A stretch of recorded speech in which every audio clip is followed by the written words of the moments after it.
Welcome to Military Analytics. There are a lot of updates along the entire front. When it comes to the Belgorod region today, the Freedom of Russia Legion and Russian Volunteer Corps have declared that all goals of their special operation were achieved, and they returned to the base on Ukrainian territory. Soon, the commander of the Russian Volunteer Corps, Denis White-Rags, gave an interview and elaborated on everything that happened. First of all, he said that the most important takeaway from the operation is that the Russian bureaucracy makes them completely incapable of reacting to any unusual developments. The commander of the Freedom of Russia Legion gave the same assessment and specified that they did not face any resistance and moved freely for hours. This means that if it were a planned, large-scale offensive, Russians would have lost Belgorod faster than the Kharkiv region. Secondly, Russia spent billions on erecting all sorts of fortifications along the entire contact line, which proved to be ineffective. The first line of fortifications was located around 2 kilometers from the border, while the insurgent forces managed to penetrate 10 kilometers deep using just 2 tanks. The Institute for the Study of War gave the same assessment and stated that such an easy and deep penetration emphasizes the weakness of these fortifications, at least when not fully manned by well-prepared and well-equipped soldiers.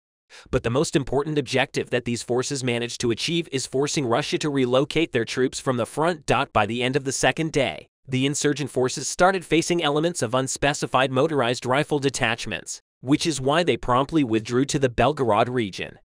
The motorized rifle elements will not return to the front and will continue to stay in Belgorod because the threat of such attacks remains. In order to force Russia to relocate even more troops, Ukrainians started destroying Russian forces in the Belgorod region with drone attacks. Russian sources reported that Ukrainians used up to 15 drones of various types. Russian forces that were deployed to the border reportedly suffered from grenade-dropping drones, while bigger kamikaze drones hid deep inside Russian territories. This is not surprising because Ukrainian reconnaissance could observe in real time how and where Russians are redeploying their forces in response to this crisis. The strikes will likely continue to intensify, and the accumulated losses of personnel will likely prompt Russia to redeploy even more troops. But this is not the biggest strike that Russians have been facing recently. As you remember, Russians are redeploying their forces from the south to the north, not only because of the situation in Belgorod, but also because of the collapsing flanks in Bakhmut. On top of the collapsing flanks, the Wagner Group is planning to leave Bakhmut in a few days, which further necessitates filling the void. Such a massive movement of troops is a perfect opportunity for precision strikes. Today, Ukrainians conducted a powerful hammer strike on Russian targets in Kharkiv. Local residents reported hearing multiple explosions, and Russian sources reported that Ukrainians targeted areas of DPR forces concentrations. This is a very interesting detail because the Russian High Command reportedly decided to replace Wagner forces in Bakhmut with the DPR forces. So it looks like Ukrainians managed to catch them on the move. 2 days ago, Ukrainians used their newest weapon and conducted a Storm Shadow missile strike on Berdyansk. The target of this strike was military facilities next to the airfield, and the missile reportedly successfully reached its predetermined destination. Some Russian military analysts quickly connected the dots with the recent strike on similar facilities next to the airfield in Mariupol and concluded that Ukrainians are planning to eliminate the most capable pilots in the Russian army. The continuation of such strikes, in combination with the recently announced supplies of 16 fighter jets, could mean that Ukrainians can achieve air superiority, especially if they narrowly concentrate on a particular front. Another potent strike happened near Donetsk. Local residents reported that Ukrainians conducted multiple attacks on warehouses in different parts of the city, and on the 4th attempt, managed to destroy an ammunition depot that the DPR forces established on the territory of an auto center. Lastly, a fierce strike happened in the Kherson region several days ago. Various sources reported the relocation of unspecified detachments of Chechen forces. The information was once again leaked because a Chechen fighter carelessly used social media.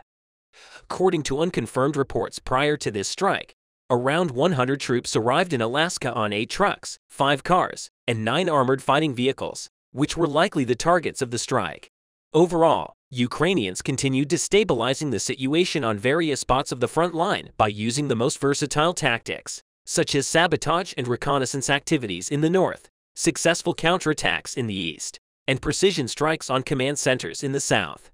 However, By losing the initiative, Russian forces have found themselves in a position where they are reacting to the developments set in motion by Ukrainians, while Ukrainians, in turn, are destroying Russian forces that are being redeployed in an attempt to adjust to these new developments. The Russian general sent by Russian leader Vladimir Putin to lead a special ground operation on Ukrainian territory has been found dead in his home. The Kremlin palace was in a panic after the Russian general, who was specially assigned by Vladimir Putin to plan the offensive on the Bakhmut front, was found dead. Putin, who held a meeting with Russian Defense Minister Sergei Shoigu and Russian Chief of Staff Valery Gerasimov, went berserk during the meeting.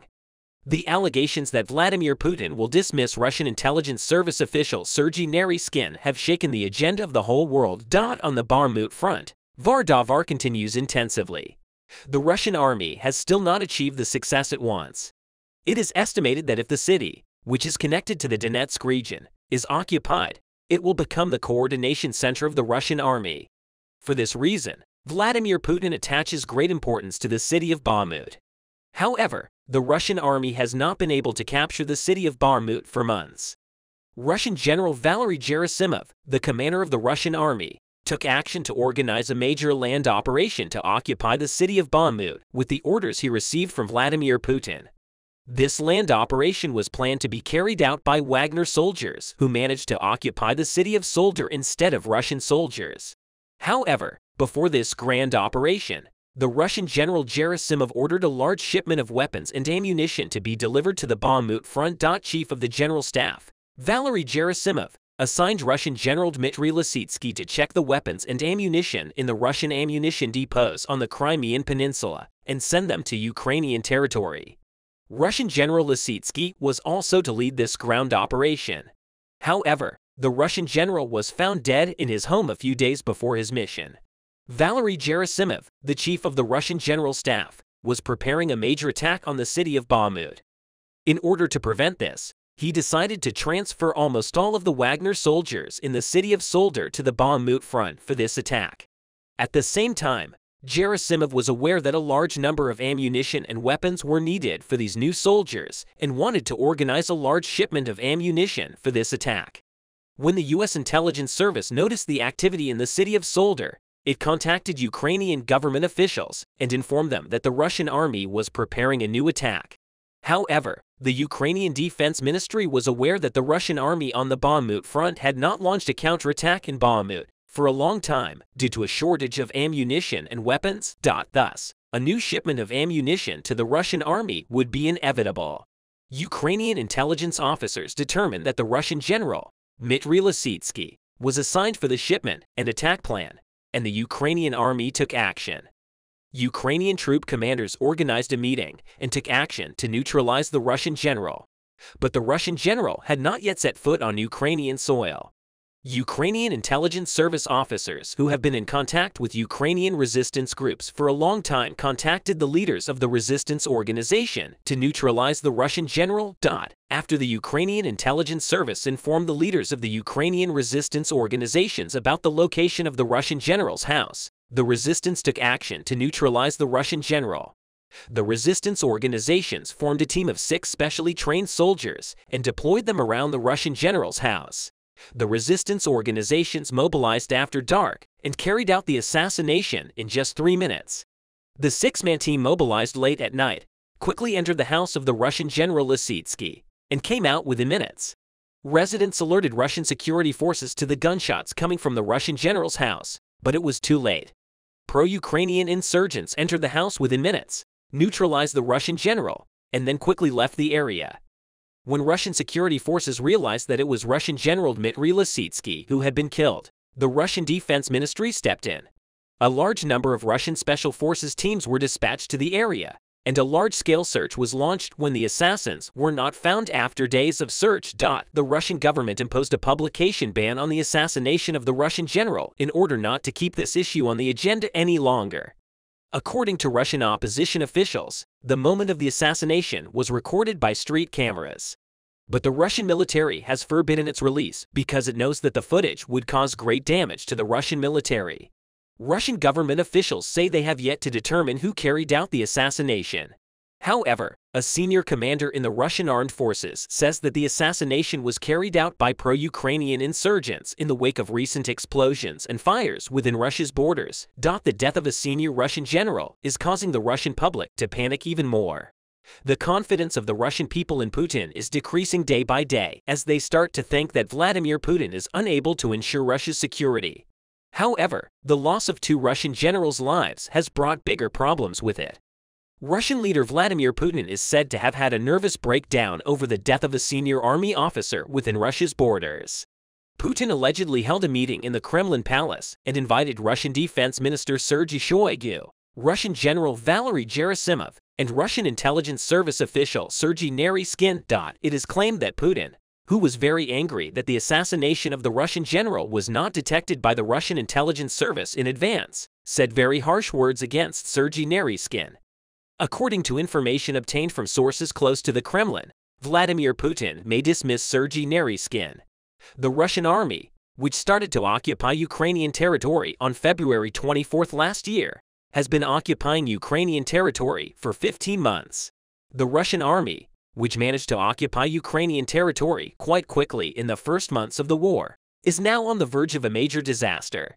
Vladimir Putin, who could not predict that the war would last so long, has been unable to provide ammunition and weapons support to Russian troops in Ukrainian territory. Many war analysts say that the Russian army is in its last months in Ukraine and that they expect Putin to order a withdrawal in the near future. However, according to some claims, Vladimir Putin will never give this withdrawal order for fear of being disgraced in the world. Putin is willing to risk the loss of hundreds of thousands more Russian soldiers in Ukraine rather than be disgraced. This is very disturbing for the Russian people and the Russian soldiers who continue to fight in Ukraine. Recently, the news that Russian soldiers fighting in Ukraine have frequently attempted to revolt and decided to lay down their arms has created a big agenda. The majority of these rebellions are due to the fact that the basic living needs of Russian soldiers are not met.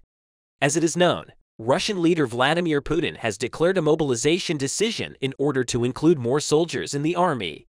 At the same time, he launched various campaigns to recruit a large number of volunteer soldiers to join the army. However, the most interesting of these was the sending of prisoners from Russian prisons to fight in Ukraine through Yevgeny Prigozhin, the founder of the Wagner Company, known as Putin's close friend. Vladimir Putin was aware that he could not include these prisoners in the Russian army. For this reason, he brought Prigozhin into the picture and sent a large number of Russian prisoners into the war through the Wagner Group. Although Putin did not realize that after a while these prisoner soldiers would give him a big problem. These soldiers who went to fight preferred to flee from Ukrainian territory rather than fight.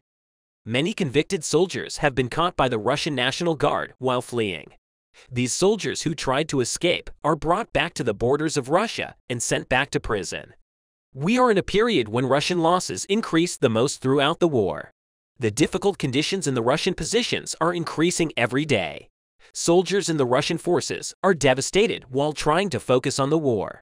However, they are not successful at all in this regard, and they cannot be successful in either attack or defense organizations. All Russian soldiers think about is getting out of this war. Russian soldiers do not have many options to survive the war. So what do Russian soldiers have to do to save their lives? And who will save them? Ukraine extended its hand to the Russian soldiers on this issue many times, and these attempts by Kiev began to yield results. The Russians, ready to surrender, show great interest in the I Want to Live project. As a result of Ukrainian President Volodymyr Zelensky's calls for Russian soldiers to surrender, a total of 9,836 soldiers applied from the barracks in the Russian Federation or from the temporarily occupied areas of Ukraine. So with what methods are thousands of soldiers surrendering to the Ukrainian army? What are the Russians doing to avoid being caught by their commander? Let's solve this puzzle together. The surrender process of Russian soldiers was also very risky for the Ukrainian forces.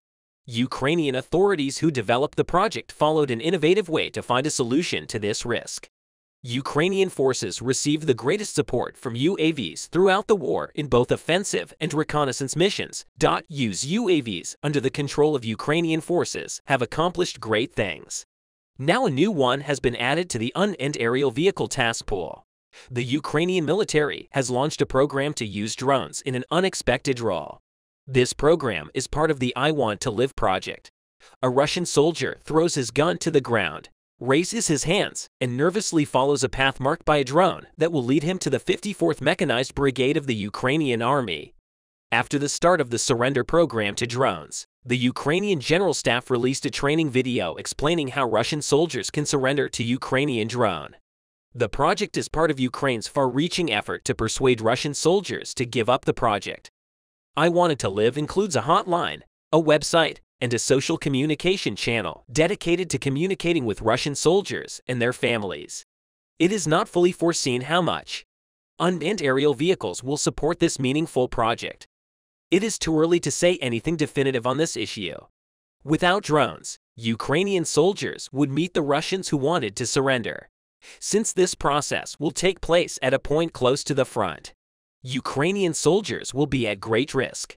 Thanks to drones, this risk has disappeared. The surrender process is progressing very well. However, there was a big question mark in the minds of the Russian soldiers who were mobilized and did not want to fight. According to a decree signed by Russian leader Vladimir Putin, those who are against war and do not want to fight will be sentenced to up to 15 years in prison. This decree frightened many Russian soldiers. Also, the soldiers were concerned about their families who were in Russia on this issue. The Ukrainian authorities reassured the Russian soldiers. The Ukrainians stated that they would not explain how the surrendered Russian soldiers surrendered. All surrendered Russian soldiers will be recorded as captured on the battlefield. In addition, the Kiev government has made many commitments to the Russian soldiers who will surrender. The coordination headquarters for the treatment of prisoners of war assured that the Russian soldiers would be treated in accordance with the terms of the Geneva Agreement surrendered. Russian soldiers will be able to receive assistance and legal support from other international organizations, monitoring the conditions of stay of prisoners of war by the International Committee of the Red Cross. The Russian soldiers sent to Ukraine as part of the mobilization cannot meet even their basic needs. You may recall that some Russian soldiers in Ukraine mentioned that they have the right to eat only one meal a day. At the same time, Russian soldiers are not allowed to meet with their families. Because of this, many rebellions occurred. The Kiev government provides the surrendering Russian soldiers with 3 meals a day, medical care, and regular contact with relatives. The situation of the Russians staying in the Ukrainian camps is shared with the public in a transparent manner. Some media outlets were allowed to visit the camps. In addition, the International Committee of the Red Cross organizes routine visits. The Russian soldiers who manage to survive despite the difficult conditions in Ukraine surrender and begin to live in humanitarian conditions after their surrender. The Russian soldiers have 2 options. The first of these is to voluntarily exchange with military personnel of the Ukrainian armed forces in captivity in the Russian Federation and return to Russia. The other is the opportunity to apply for asylum in Ukraine or other European countries. The choice is left entirely to the Russian soldiers. By the way, it's worth mentioning, he also gave e-cards containing information on how to surrender to the Russian soldiers released as part of the Ukrainians' exchange of prisoners of war. In this way, the Russian soldiers who have to return to the war know how to surrender themselves again. About the soldiers who returned to Russia after the surrender, the Kremlin government will not know anything about how they were captured. Even if it is difficult, they can continue with their lives. But with an asylum application, they can have a perfect life from scratch. The Ukrainian authorities have mobilized all the means at their disposal for the success of this campaign. Both high-tech and low-tech communication tools were used in Ukraine's announcement of this project to the Russians. Artillery units routinely used multiple rocket launch systems to fire shells, each filled with 1,500 leaflets at Russian positions. At the same time as SMS messages were sent to Russian phones telling them to lay down their weapons. So what kind of path did Ukraine follow to develop this project? The Russian Federal Service for Communications, Information Technology and Mass Media Supervision is the body that carries out all censorship within Russia. It's abbreviated as Roskomnadzor. The project went into effect 6 months ago. The Ukrainian president made many calls and introduced the project to the Russian people. From the moment the project came into effect, Roskomnadzor regularly tries to block access to it. Despite all the efforts by Roskomnadzor, more than 40 million people from the territory of Russia visited the I Want to Live project website. Applications are not only made by Russian soldiers. At the same time, the relatives and loved ones of the soldiers who were drafted into the army can apply for them. This is because the mobilized Russians did not have access to the internet or mobile communications when they arrived in Ukraine. I Want to Live. A Kit is a government project designed to help Russian military personnel surrender safely. The project receives more than 100 calls every day in the project with great demand. The Ukrainian authorities even added a chatbot to its website to meet this demand. However, the demand is increasing every day. The biggest factor in the increasing interest in the project is the increasing casualties of the Russian forces. Recently, over the past 2 months, Russian forces have lost as much as a third of the number of soldiers they lost. Russia has recruited many Russian citizens without military experience. The mobilized Russian citizens were deployed to the front in Ukraine without adequate training. The increase in the number of casualties frightened these soldiers and prompted them to seek a solution that could save their lives. Ukrainian Defense Ministry Defense Intelligence spokesman Andriy Yusov stated in December that 1,200,000 applications were received for the project. These calls were not a demand for surrender, but the families of the mobilized soldiers learned how they could save the lives of their loved ones. Looking at the current demand, we can clearly see how the mobilized Russian soldiers are affected by the increase in casualties. The fact that Russian soldiers wanted to live and not participate in war campaigns has a really nice effect. The Ukrainian government is making great efforts to keep the Russians who were forcibly sent to this brutal war alive. If the number of surrendered Russian soldiers goes at this rate, the Russian positions may be emptied in a short time. This will not please the Kremlin.